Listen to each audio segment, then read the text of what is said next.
Hi everybody! In this video, we're going to go through a few problems that show you how to use trig to find the area of a triangle. Now, before actually watching the video, you might want to do the problems on your own and then use the video explanation as a reference to see how you did. So getting started, the question asks us to calculate the area of a triangle and round to the nearest tenth. So just for everything, just assume we're rounding to one decimal place and we'll leave it at that. But we know that the area of a triangle is 1/2 times the base times the height. So if we're going to find the area of this big triangle, we need the base and we need the height, which we don't totally have here. It gives us a portion of the base, it gives us the 7, but it does not give us this portion of the base. So that's something we're going to need to look for. So label that X. We're also going to need the height of the triangle. And the height of the triangle is here represented by the altitude, the dotted line here, which you're going to label with h for the height. Right? And just to note that in these two triangles, the left one and the right one, that dotted line is called the shared side because it exists in both triangles. Right? Now that you know what you're going to have to find, what I like to do is redraw the triangles as if they're two separate triangles. That way we can solve it a little bit clearer. I personally just like to see it that way. And once you redraw them, just label everything that is labeled in the original figure. So we have our 90-degree angle, our h, x, the 24-degree angle. Okay, and then here we have the 50-degree angle. We have h because that's also part of this triangle, and we have our 7. Okay?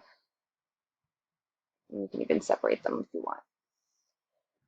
So in this first triangle here, there's actually not enough known information to use any of the trig functions. We know that h would be opposite relative to the 24, and we know that x would be the adjacent side, but we actually don't have any values for those. So let's hold off on working on this triangle. Okay, and moving on to this one here,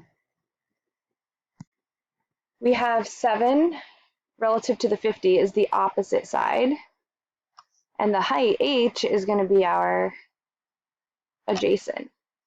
And since we do have a value of 7, we can use trig to figure this out.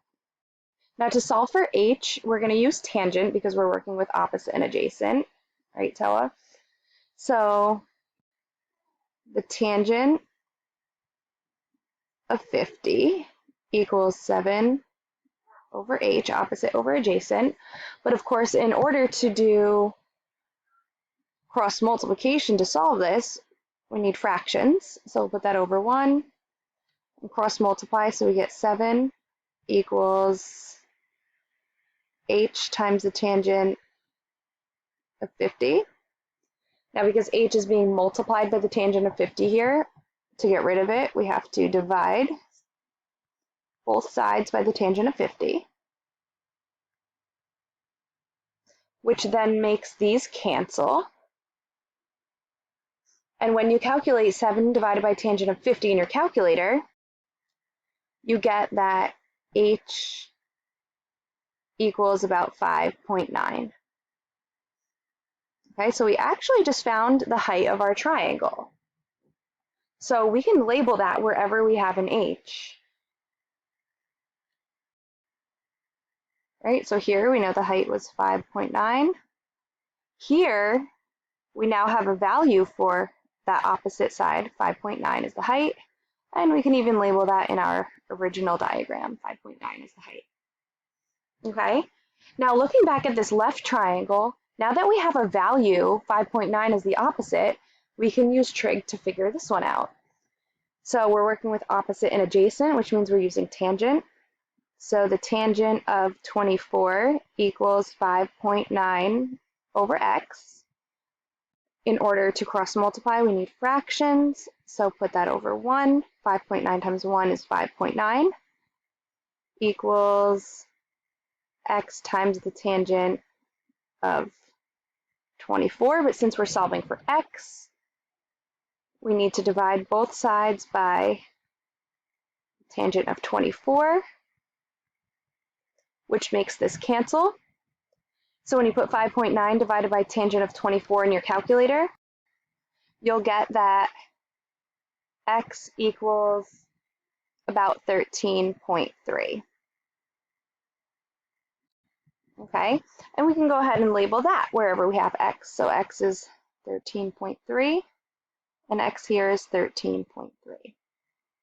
Okay, now to answer the big question, find the area of the triangle. Well, we found the height, and we have both parts of the base.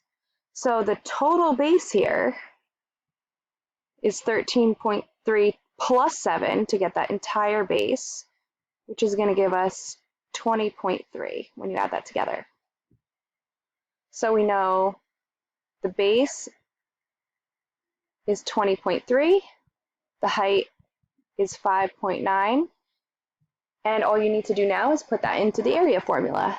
So area equals 1/2 times the base times the height. Put that in your calculator, and you get that the area is about 59.9. We don't have a unit, so just say units squared. Okay, so moving on to the next one. Right, again, we have two triangles connected to make one big triangle. We're asked to find the area, and we have some unknown information. So let's label everything that we need. Again, we're going to need the base, which is separated into two parts here, and we need the height. So let's say this first part of the base is x, the second part of the base is y, and the dotted line is our h. Okay, now again, you're just going to redraw the triangles so that we can solve them separately. And once you redraw the triangles, just label the sides, opposite, adjacent, and hypotenuse. So in this first one, 28 is the hypotenuse. This is all relative to the 45 degree. So h would be the opposite. And we have our adjacent. And then in the right triangle, the triangle on the right, we have y is our opposite and h is our adjacent. Okay, so looking at the first triangle here, we're going to need to find the x and the h. So we're going to be using multiple trig functions. Take one unknown at a time. So for now, let's just work with the opposite. So the opposite will be the unknown, the h, and we'll work with the hypotenuse. So if we're working with opposite and hypotenuse, we're going to be using sine. So the sine of 45 equals opposite over hypotenuse, so h over 28. And in order to solve that, we need fractions to cross multiply. H times 1 is just h. And then we have 28 times the sine of 45. When you put that in your calculator, you get that h is about 19.8. Okay, so now that you found h, you can actually label that everywhere you have an h, so that everything stays consistent. Okay, but now in this first triangle, you do have another unknown, so we're going to need to solve for x. Now, if you want to do that, you now have a value of 19.8, and you have the 28. So you can use x, you can use adjacent and opposite, or you can use adjacent and hypotenuse. It doesn't really matter. For this, I'm just going to use the 28, since we did before. Let's just keep it consistent. So if we're looking for x relative to the 45, adjacent hypotenuse, we're using cosine. So the cosine of 45 is adjacent over hypotenuse, so x over 28. Okay, and then we're just going to do our cross multiplication again, and we get that x equals 28 times the cosine of 45, which when you calculate, you get to be